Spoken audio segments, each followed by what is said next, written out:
ونعوذ بالله من شرور أنفسنا ومن سيئات أعمالنا ونعوذ بالله من شرور أنفسنا ومن سيئات أعمالنا من يهده الله فلا مضل له ومن يضلله فلا هادي له ونشهد أن لا إله إلا الله وحده لا شريك له ونشهد أن سيدنا وشفيعنا وسندنا ومولانا محمدا عبده ورسوله أما بعد فأعوذ بالله من الشيطان الرجيم بسم الله الرحمن الرحيم ما آتاكم الرسول فخذوه وما نهاكم عنه فانتهوا وقال النبي صلى الله عليه وسلم إن أعظم النكاح بركة أيسره مؤونة صدق الله مولانا العظيم وصدق رسوله النبي الكريم زندگی گزارنے کا ایک مکمل اصول، ایک مکمل قانون اور ایک مکمل دستور اللہ رب العزت نے ہمیں عطا فرمایا ہے۔ زندگی کے ہر شعبے کے متعلق قرآن اور حدیث کے ذریعے سے باری سبحانہ و تعالیٰ نے ہمیں رہبری فرمائی ہے۔ دین کے اور زندگی کے دوسرے شعبوں کی طرح انسانی ضرورت شادی کے متعلق بھی قرآن اور حدیث نے بہت تفصیل سے ہمیں رہبری فرمائی ہے۔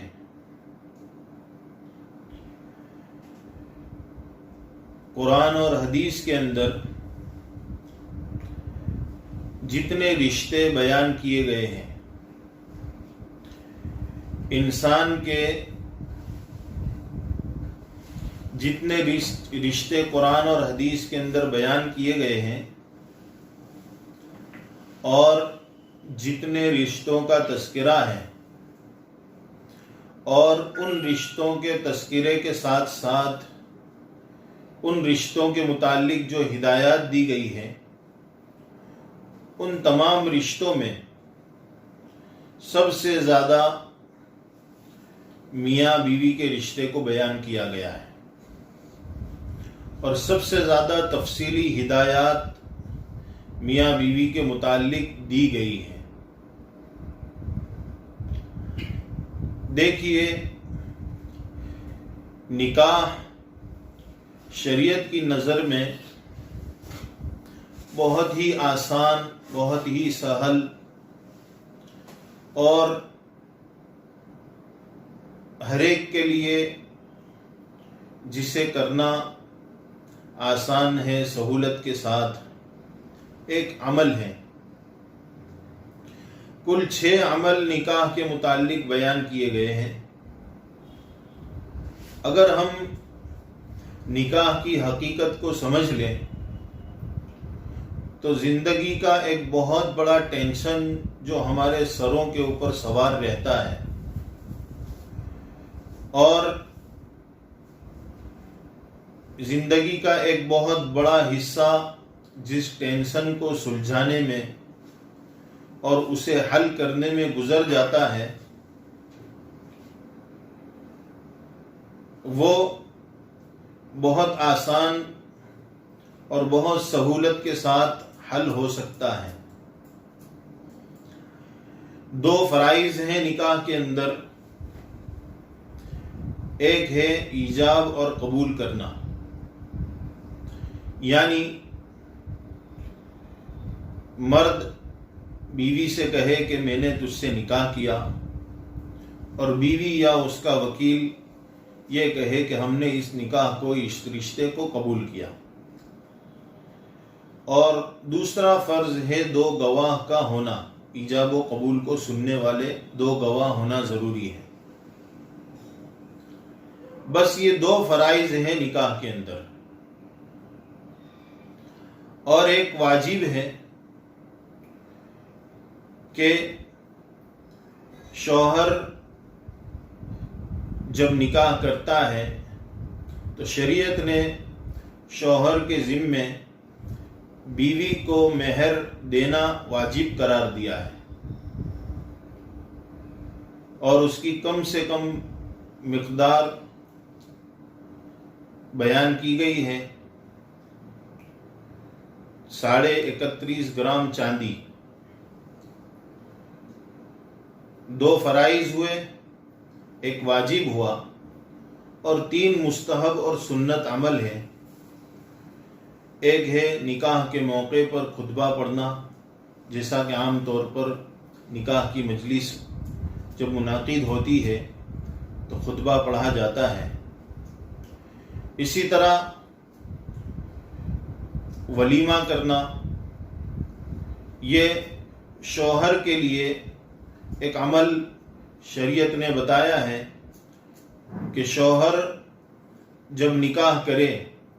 تو نکاح کے بعد ولیمہ کرنا یہ مسنون قرار دیا گیا ہے۔ اور تیسری سنت ہے نکاح ہو جانے کے بعد چھوہارے تقسیم کرنا۔ بس یہ 6 عمل ہیں، 2 فرائض ہیں، ایک واجب ہے اور 3 سنتیں ہیں۔ ان 6 عملوں کے علاوہ نکاح کے اندر، شادی کے اندر شریعت مطہرہ کی جانب سے کوئی 7واں عمل نہیں ہے۔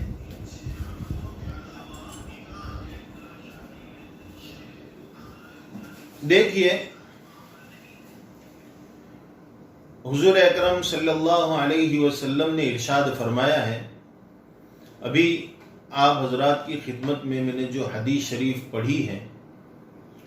اللہ کے رسول صلی اللہ علیہ وسلم ارشاد فرماتے ہیں، ان اعظم النکاح برکۃ ایسرہ مؤونہ، کہ سب سے زیادہ بابرکت نکاح وہ ہے، سب سے زیادہ برکت والا نکاح وہ ہے جس نکاح میں سب سے کم خرچ کیا جائے۔ دیکھیے، دین اسلام نے نکاح کو کتنا سادہ اور کتنا آسان بنایا ہے۔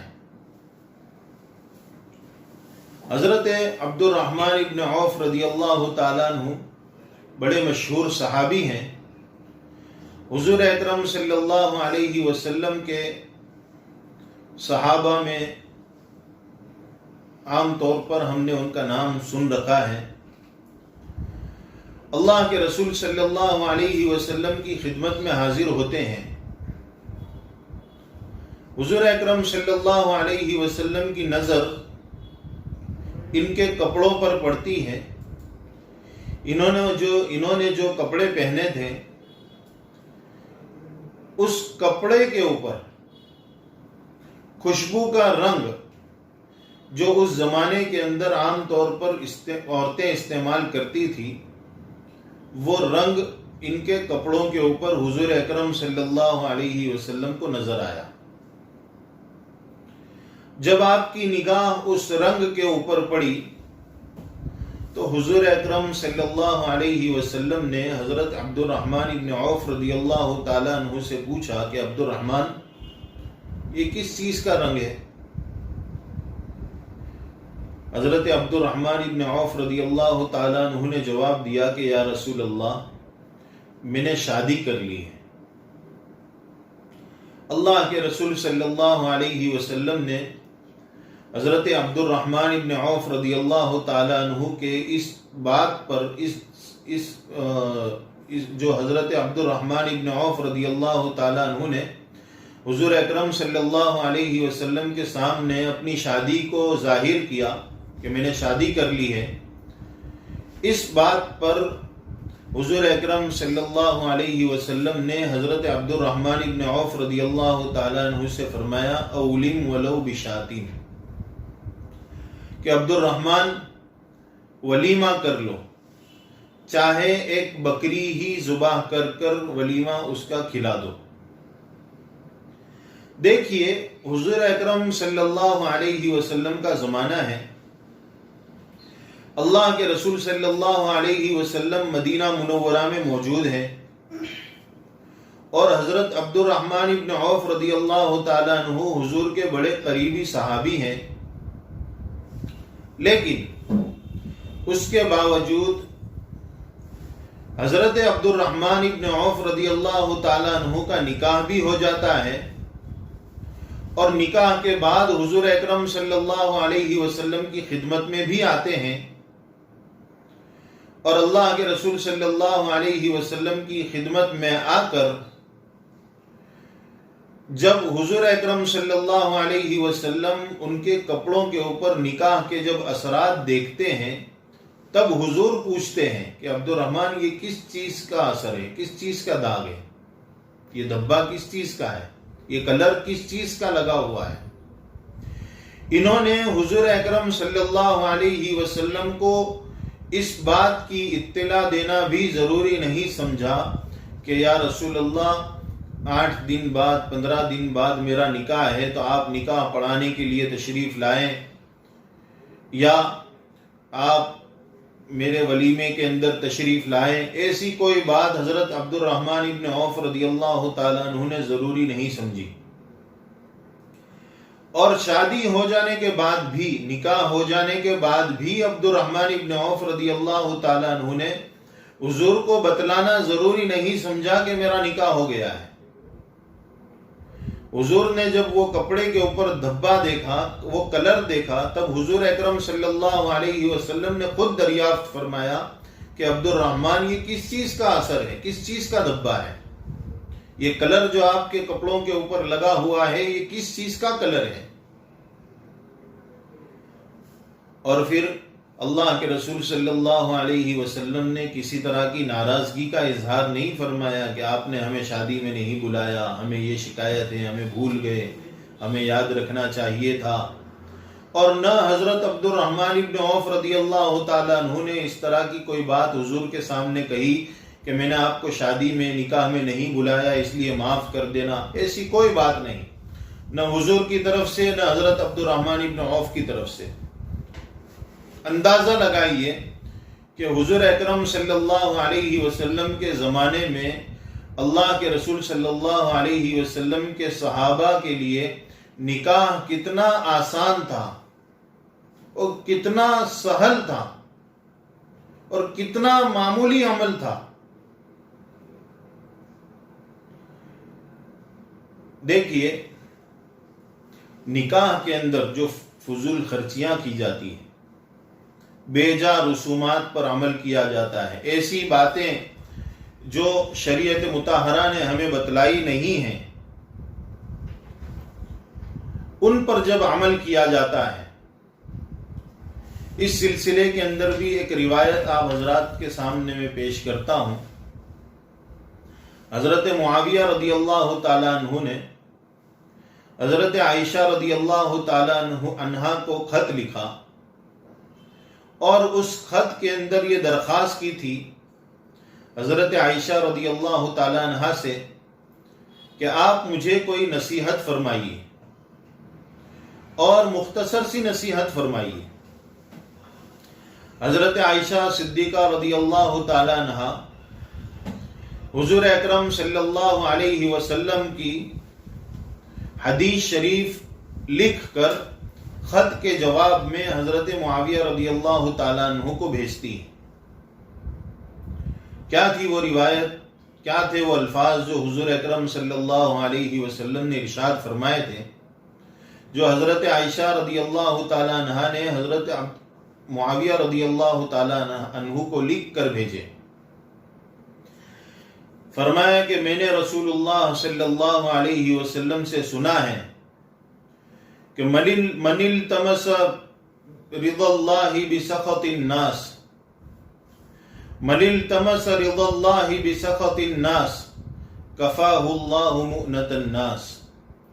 ومن التمس رضا الناس بسخط اللہ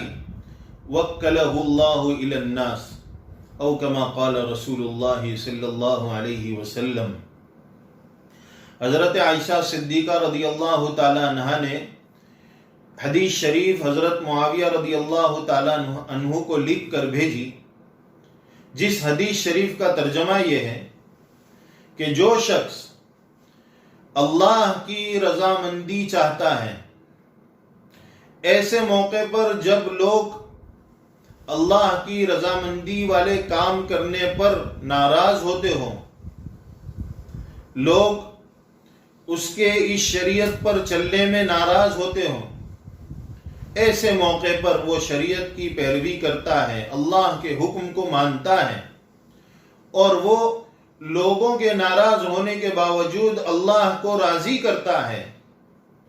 تو حضور اکرم صلی اللہ علیہ وسلم فرماتے ہیں کہ اللہ بھی راضی ہو جاتے ہیں اور لوگوں کو بھی اللہ اس سے راضی کر دیتے ہیں۔ اور جو شخص لوگوں کو راضی کرنے کے لیے اللہ کو ناراض کر بیٹھتا ہے، زندگی میں ایسے بار بار موقع آتے ہیں کہ اگر اللہ کو راضی کرنے کی کوشش کی گئی تو لوگ ناراض ہو جاتے ہیں، اور اگر لوگوں کو راضی کرنے کی کوشش کی گئی تو اللہ ناراض ہو جاتے ہیں۔ تو اگر اس نے اللہ کو ناراض کر کے لوگوں کو راضی کرنے کی کوشش کی تو اللہ رب العزت خود بھی ناراض ہو جاتے ہیں اور لوگوں کو اس پر مسلط کر دیتے ہیں، یعنی لوگ اسے اور زیادہ تکلیف پہنچاتے ہیں۔ دیکھیے یہ کیسا قاعدہ بیان کیا گیا حدیث شریف میں۔ عام طور پر شادی بیاہ کے موقع پر ہم ہر ایک کو خوش کرنے کی کوشش کرتے ہیں۔ حضرت حکیم الامت مجدد الملت حضرت مولانا اشرف علی تھانوی رحمۃ اللہ علیہ فرماتے ہیں کہ ہم شادی بیاہ کے موقع پر ہر ایک کو خوش کرنے کی کوشش کرتے ہیں، رشتہ داروں کو، اعزاء کو، اقارب کو، پڑوسیوں کو، ملنے جلنے والوں کو، ہر ایک کو خوش کرنے کی کوشش کی جاتی ہے۔ حضرت فرماتے ہیں یہاں تک کہ گھر کے اندر بیت الخلاء صاف کرنے کے لیے جو بھنگن آتی ہے، شادی بیاہ کے موقع پر اسے بھی خوش کرنے کی کوشش کی جاتی ہے۔ اگر خوش کرنے کی کوشش نہیں کی جاتی تو وہ صرف اور صرف اللہ اور اس کے رسول کے ساتھ یہ معاملہ کیا جاتا ہے کہ ہم ہر ایک کو تو خوش کرنے کی کوشش کرتے ہیں، لیکن اللہ اور اس کے رسول کو خوش کرنے کی ہماری جانب سے کوئی کوشش نہیں ہوتی۔ شادی بیاہ کے موقع پر جو فضول خرچیاں ہوتی ہیں، حضور اکرم صلی اللہ علیہ وسلم ارشاد فرماتے ہیں ان اعظم النکاح برکتا ایسرہ مؤونہ، کہ سب سے زیادہ بابرکت نکاح، سب سے زیادہ برکت والا نکاح وہ ہے جس میں خرچ کم سے کم کیا جائے۔ ظاہر سی بات ہے کہ ہم اگر شادی بیاہ کے موقع پر خوب خرچ کریں گے، فضول خرچیاں کریں گے اور طرح طرح کی رسم و رواج پر عمل کریں گے تو اس نکاح کے اندر سے برکت ختم ہو جائے گی۔ اور ایسا ہی ہوتا ہے، شادی کے بعد گھروں کے اندر لڑائیاں، کاروبار کے اندر تکلیف، اولاد نافرمان، زندگی روتے روتے گزر جاتی ہے، لیکن یہ اس ایک عمل کا نتیجہ ہوتا ہے بسا اوقات کہ اللہ کو ناراض کر کے اور لوگوں کو راضی کرنے کے لیے جو کام کیا تھا، اللہ لوگوں کو بھی ناراض کر دیتے ہیں، خود بھی ناراض ہو جاتے ہیں۔ اور جب اللہ ناراض ہوتے ہیں، لوگوں کو بھی ناراض کر دیتے ہیں، پھر یہ روتا پھرتا ہے اور ہمیشہ تڑپتا رہتا ہے اور طرح طرح کی تکلیفوں کے اندر زندگی گزرتی ہے۔ شادی کرنے کے بعد اس کے بہت سارے ارمان ہوتے ہیں کہ بیوی کے ساتھ اس طرح چین سکون سے زندگی گزارے گا، بچے ہوں گے، اس طرح بچوں کی پرورش کرے گا اور یہ کرے گا وہ کرے گا، سارے ارمان کے اوپر بعض مرتبہ پانی پھر جاتا ہے۔ کیوں؟ اس لیے کہ شادی کے موقع پر اللہ کو ناراض کیا تھا۔ اس شادی کے اندر، اس نکاح کے اندر جو برکت آنے والی تھی، کم خرچ کے ساتھ جو برکت اللہ رب العزت اس نکاح کے اندر ڈالنے والا تھا، اس نکاح کے اندر اس نے زیادہ خرچ کر کے، فضول خرچیاں کر کے نحوست کو داخل کیا۔ برکت کو ختم کر کے جب نحوست کو داخل کیا